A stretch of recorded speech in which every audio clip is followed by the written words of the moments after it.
It's a very sunny day, and a handsome man named Jin-woo walks into a men's clothing store. His arrival is greeted warmly by the only female shopkeeper there. Jin-woo then walks around the shop looking for the clothes he wants. He stops when a t-shirt catches his attention.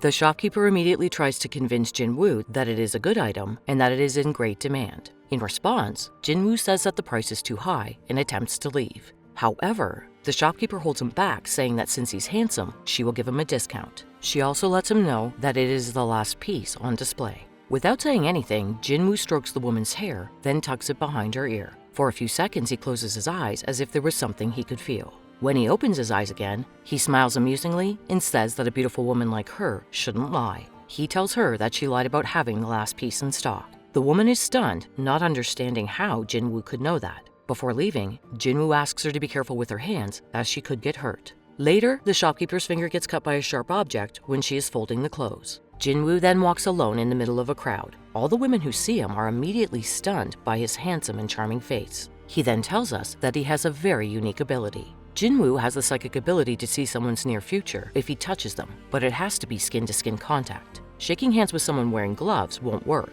That's what he did earlier. As soon as he touched the woman's skin, he could immediately see what she was about to experience. He saw that the woman's finger would be injured while in the clothes storage. As he walks down the street, a woman suddenly appears in one of the shop's windows. She is trying on a beautiful dress, which immediately catches his attention. For a few seconds, his eyes cannot even blink. He seems very amazed by the beauty of the woman. However, when the woman looks back at him, Jin-woo immediately averts his gaze and steps away. It turns out that Jin-woo takes advantage of his special ability to make money. He helps his friend named Hee-young, who owns a small shop. There, he works as a part-time fortune teller and serves guests who want to use his predictive services. One day, two female guests come over to the cafe. One of them is a beautiful woman who goes by the name Hee-young. She is the same person that Jin-woo had previously seen at the clothing store. Unfortunately, when the two girls come to him in order to have their futures read, he sees Hee-young tumble down a flight of stairs and land motionless in a heap, her head in a puddle of blood. Startled by this image in his mind, Jin-woo thinks it's best to keep the grisly details to himself and only cautions her to be careful. Young-dal, his best friend who owns the cafe, has a crush on Hee-young, so Jin-woo decides to tell him about the vision he saw when he touched her hand. Worried about his angel, Young-dal talks him into following Hee-young to keep her safe. As a result, Jin-woo gets a job at the cosmetic store where Hee-young works to keep a watchful eye on her. But the closer he gets to Hee-young, the more he likes her, and that's a problem because she has a boyfriend she's hoping will propose to her soon. As Jin-woo works in the cosmetic store, he gets very uncomfortable as he is the only man working there. Jin-woo also dislikes having to hand out makeup samples to people walking by. One day, Hwang Shin-young, the cosmetic store boss, reads Jin-woo's biodata written on his job application sheet. Of course it's fake data, as it's written that Jin-woo was a student in the Korean National University who had temporarily taken a leave from studying. The boss finds it weird why he suddenly wanted to leave, but she doesn't go too deep on the subject matter. One day, in the midst of his busy schedule, Jin-woo smells something fishy. A mysterious guy wearing all black seems to keep watch over the store area. When Jin-woo looks at him, the man just walks away. Not long after, their boss appears and asks Hee-young to check the inventory in the warehouse. It is quite tiring work, so she hopes that someone can help her. With pleasure, Jin-woo volunteers to help Hee-young. This would be the perfect time to get closer to her and see more about her future, especially how she dies and how he can help change her future. In the next scene, the two are in a quiet and cramped warehouse. Hee-young climbs onto the shelf while Jin-woo takes notes on what she has checked. During this time, he tries his best to touch her skin so that he can see into her future, but he miserably fails. At one point, he also decides to touch her leg without her noticing, but he stops when she suddenly turns around. Afterward, as it is getting late, Jin-woo walks home with a wrinkled face. Suddenly, Hee-young appears and immediately runs towards him. As they walk, they chat and ask about each other's lives, although most of what Jin-woo says are lies. For instance, he tells her that he is pursuing business at the university. Suddenly, Hee-young's boyfriend, clad in a black suit, arrives at the scene to pick her up. She then bids goodbye to Jin-woo before hopping inside her boyfriend's lavish car. After this, Jin-woo goes to the cafe and grumbles with Young-dal because it turns out that his work is very tiring. Moreover, touching a woman's skin is not as easy as imagined. The next day at the store, Jin-woo's boss Hwang calls him and asks if he's free that night. Apparently, she wants to throw a welcome party for him. Jin-woo, who is only going to work there temporarily, feels bad and says that he doesn't need any special treatment. But boss Hwang keeps on persuading him to come to the welcoming party that night. In the end, Jin-woo gives in and goes to the welcoming party. It turns out to be a karaoke party, and all the employees from the cosmetic shop are busy singing and enjoying themselves. After a while, Boss Hwang gets off the stage and walks over to Jin-woo. She persuades him to sing along. After all, this party is for Jin-woo, but our hero just keeps quiet. Jin-woo only smiles a little and instead suggests they go home as it's starting to get late. After hours of boredom, he finally decides to get some fresh air. Feeling the same way, Hee-young also goes along with him. They walk side by side and talk about their dislike for alcohol and parties. Suddenly, Hee-young stops in her tracks and she screams in amazement. Apparently, she is attracted by a beautiful swing in the park. With enthusiasm, she immediately sits down on the swing and plays with much joy. Jin-woo also joins her, and the two sway in the same swing, holding on to the rope. Both of them start getting closer to each other, but Hee-young suddenly finds herself in an awkward situation. Therefore, she climbs off the swing and heads home after exchanging goodbyes with each other. The next day, Jin-woo keeps on imagining Hee-young's cheerful face while riding the swing. Later, he sees her struggling with her tired and aching feet. Therefore, he takes her to the woman's shoe store, chooses a pair of sneakers, and tells her to try them on.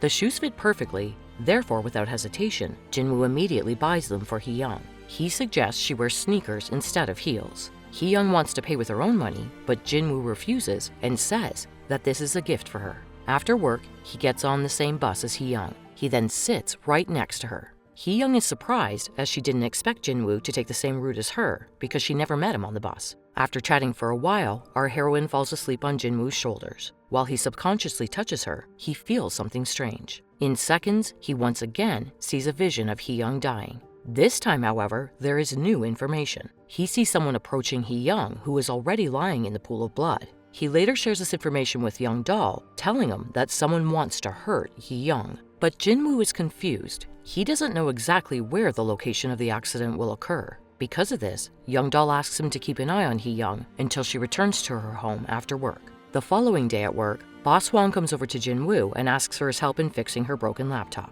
When Jin-woo goes through it, it turns out that it was just an ordinary virus attack. However, he has an idea to do something about it. While working inside her office, Jin-woo starts looking through the documents stored on the table. Apparently, he wants to find Hee-young's home address. It doesn't take long to get it, so he immediately writes it down on a piece of paper. In the meantime, Hee-young is enjoying her date with her boyfriend on the banks of the Han River, where the atmosphere is very romantic. Just when Jin-woo is busy looking for the location of Hee-young's house, she and her boyfriend happen to arrive there in the car. Afraid of being found out, Jin-woo hides behind a wall. However, Hee-young spots him and inquires what he is doing around the area. Worriedly, Jin-woo lies that he was jogging nearby and that he also lives in the same neighborhood. Because it's getting late at night, Hee-young's boyfriend says goodbye to her. Upon seeing him leave, Hee-young immediately shows a grim expression as she climbs up the stairs behind Jin-woo. She tells him that she really wants to go to Namsan Tower, watch the beautiful nightlights, and get proposed to there. But since her boyfriend hasn't proposed to her yet after all these years of dating, she is now unsure if he really loves her. Jin-woo empathizes with her and mentions that she deserves to be loved. After this, he tells her goodbye and leaves. After watching Hee-young enter her house, Jin-woo decides to leave. He then walks down the stairs only to see the same man in black who he had previously seen around the cosmetic shop.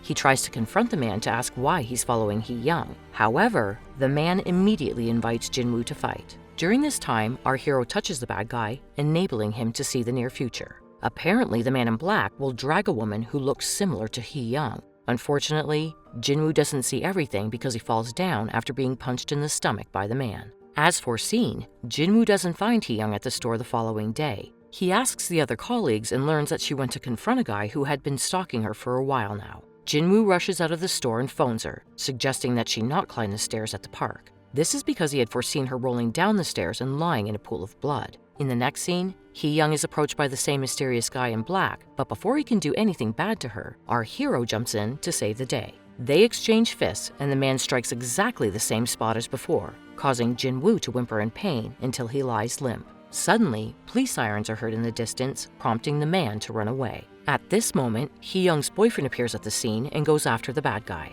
In the meantime, Hee-young starts sobbing as she was worried that something bad could have happened to Jin-woo. Cut to the next day, Boss Hwang is organizing a sign-up event for a beautiful model named Jessica, as she wants to advertise her products. However, during the main event time, Jessica disappears after having fought with her manager Bobby, who had scheduled the event against her will. Not wanting anything bad to happen to her, Jin-woo confronts Bobby and touches his hand. This is when our hero sees where Jessica might be. The two then go to the place he had seen in the vision, and sure enough, we see Jessica walking alone in the middle of a crowd. As a foreigner, of course, she is bewildered by where she is now, so she immediately hugs Bobby after seeing him. Jin-woo tells him that they should return because the show might have started. Thankfully, the event goes smoothly as planned. Later, Jessica shakes hands with all the employees from the cosmetic shop. She apologizes to Boss Wong for the incident earlier. And to Jin-woo, she is grateful because he was the one who found her. The next day, Hee-young hears the news that Jin-woo will soon quit his job. She then goes looking for him in Boss Wong's room, but sadly, he's not there. She runs outside, but she still doesn't find him. That day at work, Hee-young remains inattentive and silent as she deeply misses Jin-woo. In the meantime, our hero is reminiscing about the days he spent with her.